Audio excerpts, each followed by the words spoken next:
If you wanna play this Gladiator dual strike of Ambidexterity, I will show you how to do it the correct way.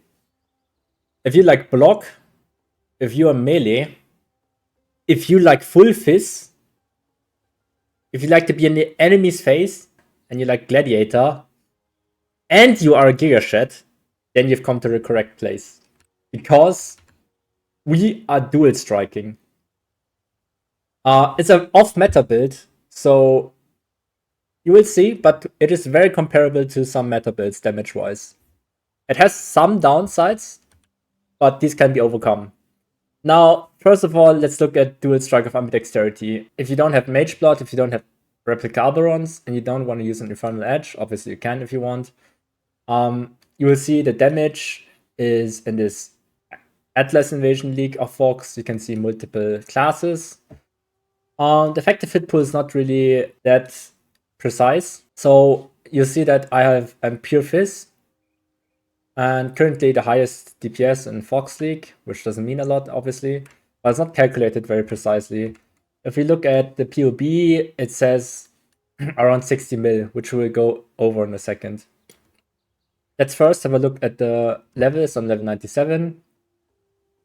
And let's look over the gear. So I have a Paradoxica, which you can buy at the current market price. I just checked a couple of seconds beforehand. It was 50 chaos. The claw is quite expensive, but you can use a Brightbeak as a starter, which costs 1 divine, 1 chaos. The claw you can recombinate yourself, but it's not that important. Then I have a helmet with some suppress resistances, gloves with some suppress accuracy, attack speed, rings with just resistances, amulet with flat fizz and crit multi, some life and attributes. I recombined all this gear. The armor is pretty good. And then you run the Slaughters and a couple of resistances. And flasks, you want a tincture with increased crit chance and melee weapon attack speed. Bottle Faith helps a lot. Then you have Onslaught, and Lion's Roar helps with damage. For links, you have Dual Strike of Ambidexterity, crit damage, Awakened Brutality, Awakened Melee Fist, Multi-Strike, and Volatility. Now, this is obviously very min-maxed and endgame build. So, if you cannot afford this, then you can obviously use the normal game variants and you can use slightly worse gear. You will still be able to hit 10 million DPS, which should be enough to clear the game anyways. The tree. So let's first talk about the Ascendancy. Ascendancy, you have Determined Survivor, which gives you dual wielding bonuses are doubled, which means you get 40% block and 20% more attack speed from dual wielding. Then you get more than skill. That means your block is lucky, right? And you're running dual strike of Ambidexterity. What it does is your main hand weapon, which is this Paradoxica, does 73% more damage, but it uses the offhand weapon attack speed.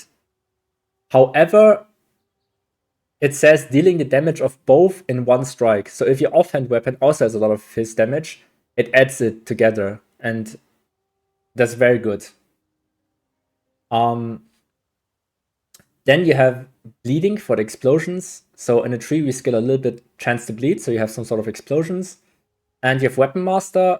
That is the main reason I play this skill, because you want to use 2 different weapons to benefit from the dual strike of Ambidexterity. You're basically using preferentially a claw for the instant leech and a sword for the accuracy. You could also think of using a dagger for more crit chance. You can also use an axe. So what I would recommend if you league start this, use an axe plus a Brightbeak. This will give you a lot of damage, and try to not go crit until you have a Paradoxica. Once you have a Paradoxica, you want to look out for one with crit chance, impale, and fist damage. Like these 3, you want fist damage with impale and crit chance would be nice. Double damage is also okay. It's also good. Then the tree is very simple. You just grab all the life nodes you can get, and you can get these block nodes for dual wielding here. And I have a Thread of Hope with very large ring. That one's extremely expensive, so I got lucky I farmed it myself, but that one's extremely expensive. If you don't have that, you can just skill some block nodes. You will lose damage, obviously, but it's not going to be that much. It's just very min-maxed right now. Then important, you have a cluster jewel with Quick and Deadly. Quick and Deadly gives a 60% attack damage and 30% offhand speed. That's exactly what you want. And you also have this Ambidexterity, which gives the same stat. So this is really good, this stat. This gives around 15% more damage. Now, in order to block cap your spell block, we go Versatile Combatant. Because Versatile Combatant, what it does is it reduces your max block by 10%, but you get 2% spell block per overcap block. So in this case, I have 30% overcap block. That means I get 60 spell block for free. Now, the stat, have you blocked recently? If you blocked recently, your block goes from 65 to 88. So you basically max block. It's like you have a swollen.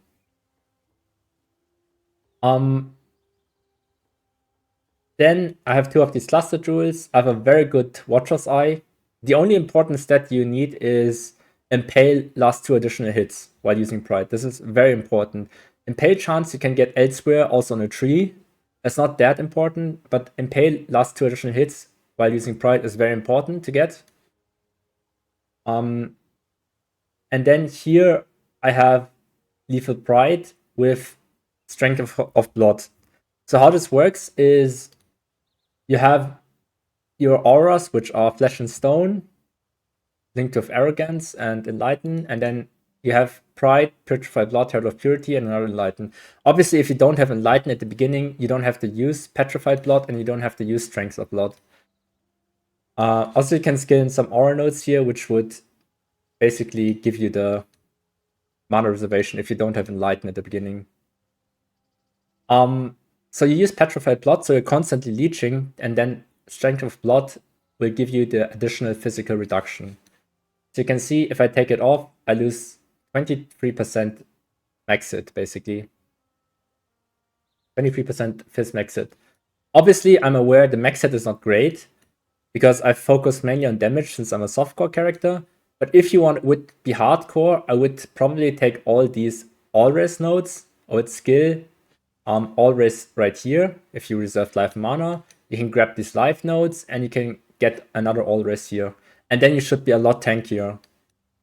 You can get out of some crit nodes, or you can just skip the entire right side and get out of spell suppress and instead go full max rest. That is also viable. Good. Let's look at the damage. So it says 30 mil impale damage and 60 mil combined damage. Let's see what I crossed. Are you always on full life, low life? Yes, I am, because I have Petrified Blood together with this life mastery. I'm always on low life. Then frenzy charges, I have 4, so I have 1 minimum, and I get 8% chance to get frenzy charge on hit. And you attack 8 times per second. So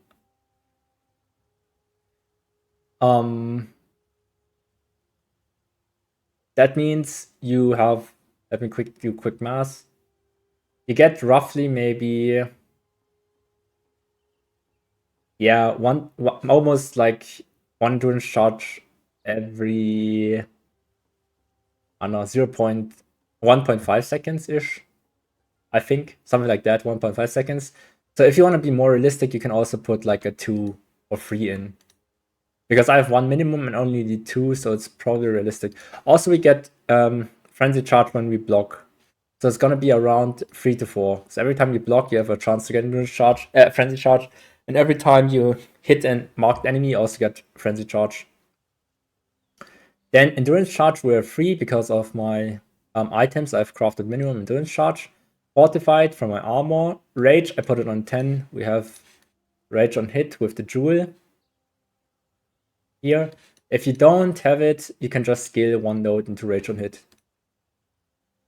Then are you leeching? Yes, we're always leeching because of Petrified Blood. Have you blocked recently?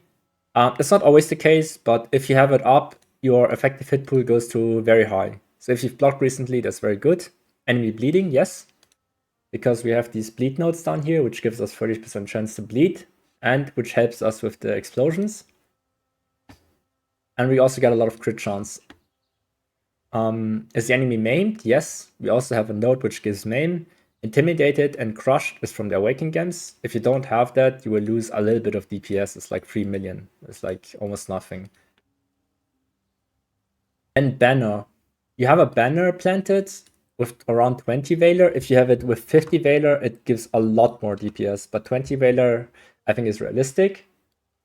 Pride effect, you have to be 4 seconds within range. So initially you have 50, and then after 4 seconds, so every second you get 2.5 million DPS. We'll always go for Blood Stance. Unless you're hardcore, then you can consider Sand Stance. But Blood Stance gives a lot of damage. And that's about it for the tree. You can start leveling your build with Frostblades, and once you get to a lab or it's available on the market, you can buy Dual Strike of Ambidexterity. It's pretty cheap. You can equip a Bright Beak and an X, 100X with high damage without attack speed. And you can start leveling, and you'll feel really good also during leveling. The only important thing is that you have to take the melee splash. I don't have it because I have it on my claw right now. And the build is very simple, straightforward. You just go dual strike, you go full fizz, you go crit damage. And yeah, you can get to very high numbers. Survivability you can play around with. And if you want to change for better clear, you can go ancestral support. Yeah. And just look at the POB. And if you have any questions, you can ask me on twitch.tv. Hope that was useful for you guys.